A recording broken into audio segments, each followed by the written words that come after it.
నాకు కేంద్ర నిఘా వర్గాలు చెప్పినటువంటి సమాచారం, నాకున్న సమాచారం ఏంటంటే పవన్ కళ్యాణ్ గారు, చంద్రబాబు నాయుడు గారు నిన్న కూర్చున్న మాటలు ఏంటంటే, ఉగాదికి మా అబ్బాయిని ఎక్కిచ్చేద్దాం, అబ్బాయి ఆల్రెడీ మోడీ మనకు చెప్పేశాడు, అక్కడ నితీష్కి అయిపోయింది, నన్ను కూడా తప్పుకోమంటున్నాడు, మా అబ్బాయిని ఎక్కిచ్చేద్దాం, మా అబ్బాయితో సర్దుకుని మా అబ్బాయి కింద పనిచేస్తావా, మన ఇద్దరం కలిసి ఢిల్లీ ప్యాకప్పా ఏంటని మాట్లాడుకున్నారని నాకు కేంద్ర నిఘా వర్గాలు నాకు చెప్పినాయి.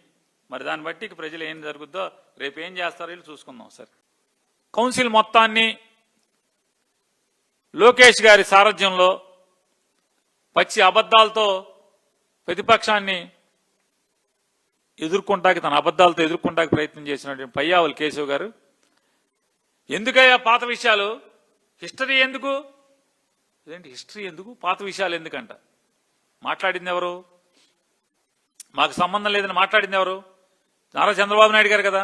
నేను పత్తిత్తునని చెప్పాడు కదా,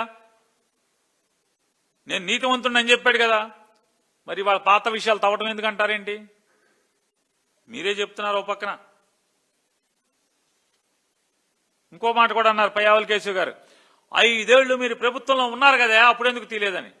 మీకులాగా గడ్డి కరిచే బుద్ధి లేక తిరుమల తిరుపతి దేవస్థానాన్ని రాజకీయాలకు వాడుకోవటం తప్పు అని భావించి మేము తీయలేదు అవన్నీ.